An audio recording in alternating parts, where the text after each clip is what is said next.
আবারও গ্রিনল্যান্ড অধিগ্রহণের সম্ভাবনা ঘিরে সামরিক শক্তি ব্যবহারের ইঙ্গিত দিয়েছেন মার্কিন প্রেসিডেন্ট ডোনাল্ড ট্রাম্প।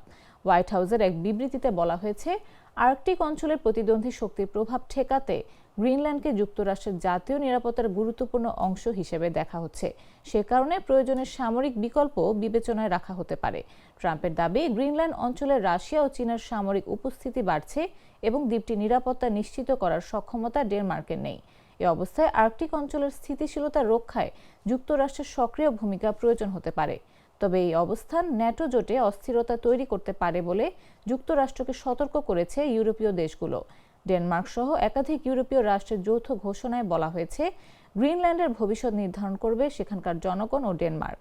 কানাডাও ডেনমার্কের পাশে থাকার ঘোষণা দিয়েছে। এদিকে গ্রিনল্যান্ডের প্রধানমন্ত্রী ট্রাম্পকে সম্মানজনক সংলাপের আহ্বান জানিয়ে জরুরি কূটনৈতিক আলোচনার অনুরোধ করেছেন, যদিও ডেনমার্ক যুক্তরাষ্ট্রের নিরাপত্তা উদ্বেগকে ভিত্তিহীন বলে দাবি করেছে। একই সঙ্গে গ্রিনল্যান্ড ইস্যুতে মার্কিন প্রশাসনের ভেতরেও মতভেদ স্পষ্ট হয়ে উঠেছে।